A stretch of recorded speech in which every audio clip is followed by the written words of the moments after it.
अगर मैं आपसे पूछूं स्ट्रॉन्गेस्ट एवर आईपीएल टीम का नाम, तो कुछ लोग 2020 की मुंबई इंडियंस, कुछ लोग 2022 की गुजरात टाइटंस, कुछ लोग 2024 की केकेआर, तो कुछ लोग 2011 की सीएसके का नाम लेंगे। लेकिन इन सभी के बीच एक टीम ऐसी भी थी जो इन सभी से स्ट्रॉन्ग, सभी से डोमिनेंट थी एंड मोस्ट इंपोर्टेंटली काफी अंडररेटेड रह गई, और वो टीम थी 2018 की चेन्नई सुपर किंग्स। सीएसके 2015 के आईपीएल के बाद बैन हो गई थी। 2016 और 17 के आईपीएल सीजन में सीएसके अनअवेलेबल थी। चेन्नई के लिए 2018 में वापसी करना as a team, as a group, as a franchise बहुत ही बड़ी बात थी। जब 2018 के मेगा ऑक्शन में चेन्नई ने टीम बनाई तो इस टीम को लोग काफी अंडररेट कर रहे थे। इसे डेड्स आर्मी कहा जा रहा था, अनफिट टीम कहा जा रहा था और एक्सपेक्टेशंस बहुत ही कम। लेकिन इन सभी के बावजूद चेन्नई ने पूरे सीजन डोमिनेट किया। इतना ज्यादा डोमिनेशन कि उस सीजन की second best team Sunrisers Hyderabad को चेन्नई ने 4 बार हराया, इंक्लूडिंग क्वालिफायर एंड फाइनल। हर एक मैच में अलग अलग man of the matches and at the end Chennai became the most dominant and champion team. आइए जानते हैं फिक्सिंग से लेकर चैंपियन बनने तक की चेन्नई की 2018 की कहानी। ये पूरा कहानी चालू होता है साल 2013 से, जब समहाउ सीएसके के बैटिंग और फिक्सिंग के मामले में कनेक्शन सामने आए थे। साल 2013 में दिल्ली पुलिस ने अरेस्ट किया राजस्थान रॉयल्स के 3 खिलाड़ियों को, एस श्रीसंत, अजीत चंडीला और अंकित छावन, और तीनों पर लगे थे स्पॉट फिक्सिंग के allegations. As a result BCCI तीनों प्लेयर्स को टेम्पररीली सस्पेंड कर देती है और उन्हें आईपीएल से बाहर कर देती है। आगे फिर इन तीनों प्लेयर्स पर एक लंबी इन्वेस्टिगेशन चलती है और उस इन्वेस्टिगेशन में सामने आता है बिंदुदारा सिंह का नाम और चेन्नई सुपर किंग्स के टीम प्रिंसिपल गुरुनाथ मैयप्पन का नाम, और ये नाम बहुत ही बड़ा था। उस समय तक सीएसके आईपीएल की सबसे सक्सेसफुल टीम थी। 2013 तक चेन्नई सुपर किंग्स 6 सीजन में से 5 बार फाइनल खेल चुकी थी और 2 बार चैंपियंस भी बन चुकी थी। एंड एज ए रिजल्ट इस टीम का काफी बड़ा फैन बेस था। एमएस धोनी खुद एक वर्ल्ड कप विनिंग कैप्टन थे एंड इजीली वर्ल्ड क्रिकेट में one of the best captain थे। एंड जब सीएसके और एमएस धोनी की टीम पर इतना बड़ा एलिगेशन लगा तो लोगों ने इसे काफी सीरियसली लिया। एक मेजर लेवल पर इन्वेस्टिगेशन चली और अगले 2 सालों तक यानी कि साल 2015 तक इसकी कोर्ट में केस चली। एंड बाय देन तीनों ही प्लेयर्स एस श्रीसंत, अजीत चंडेला और अंकित छावन को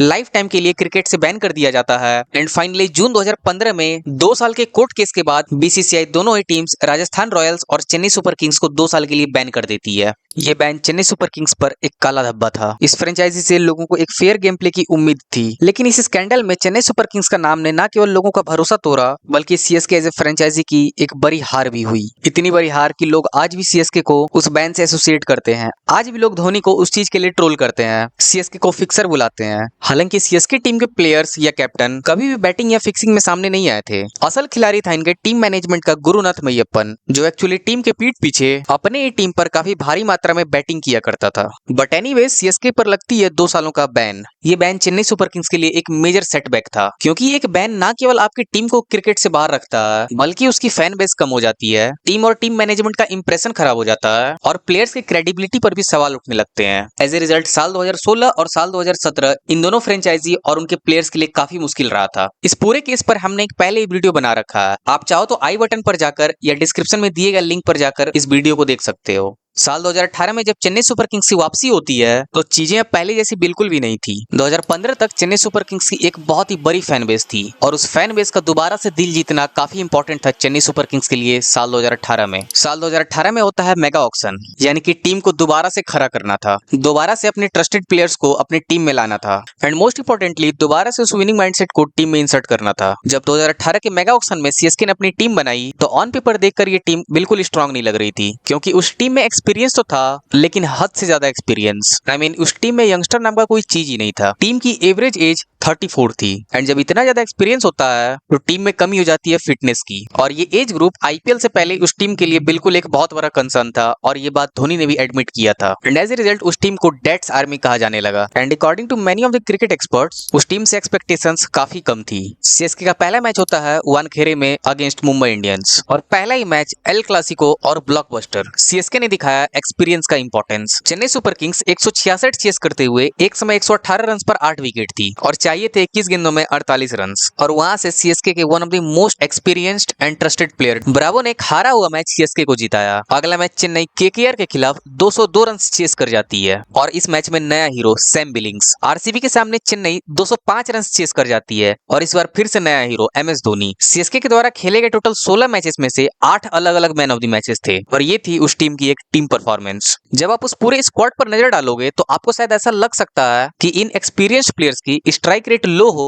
और टीम हार्डली 200 का मार्क क्रॉस करे। लेकिन जब उस सीजन के पूरे स्कोर शीट को एनालाइज करोगे तो सीएसके ने 8 बार 180 प्लस का स्कोर और 4 बार 200 प्लस का स्कोर बनाया था, जिसमें 2 बार चेस करते हुए। हाँ, ये 200 180 का स्कोर आज के समय में नॉर्मल हो, लेकिन 2018 में ये चीजें नॉर्मल बिल्कुल भी नहीं थी और इतने बड़े स्कोर्स को एक विनिंग स्कोर माना जाता था, अनलाइक टुडे। इसके अलावा उस सीजन की सेकंड बेस्ट टीम थी एसआरएच, एक ऐसा टीम जिसके पास था orange cap winner Kane Williamson, 2 times orange cap winner David Warner और इसके अलावा की strong bowling lineup including Bhuvneshwar, Rashid, Siddharth Kaul and all. इतना स्ट्रॉन्ग बॉलिंग लाइनअप कि मुंबई इंडियंस के सामने इस टीम ने 118 रन से डिफेंड करा था और इस टीम को चेन्नई सुपर किंग्स ने पूरे सीजन में 4 बार हराया था। सीएसके की टीम लीग स्टेज के बाद पॉइंट्स टेबल पर सेकंड नंबर पर फिनिश करती है, SRH being on top and obviously qualifier 1 में भिड़ता है एसआरएच और सीएसके। एसआरएच केवल 139 रन बनाती है एंड उनकी स्ट्रॉन्ग बॉलिंग लाइनअप ने टारगेट को ऑलमोस्ट डिफेंड कर लिया था, जब एक समय सीएसके 92 रन पर 7 विकेट थी एंड उस मैच को जिताते हैं चेन्नई सुपर किंग्स से one of the most experienced players Faf du Plessis. Match को एंड तक ले गए, शुरुआत से लेकर अंत तक खड़े रहे, 42 में 67 बनाए, मैच को फिनिश करा और सीएसके को फाइनल की टिकट दिलवा दी। फाइनल भी होता है चेन्नई और एसआरएच के बीच में ही। इस दिन एसआरएच 178 रन बना लेती है, लेकिन ये दिन था शेन वॉटसन का, अकेले मैच को फिनिश कर देते हैं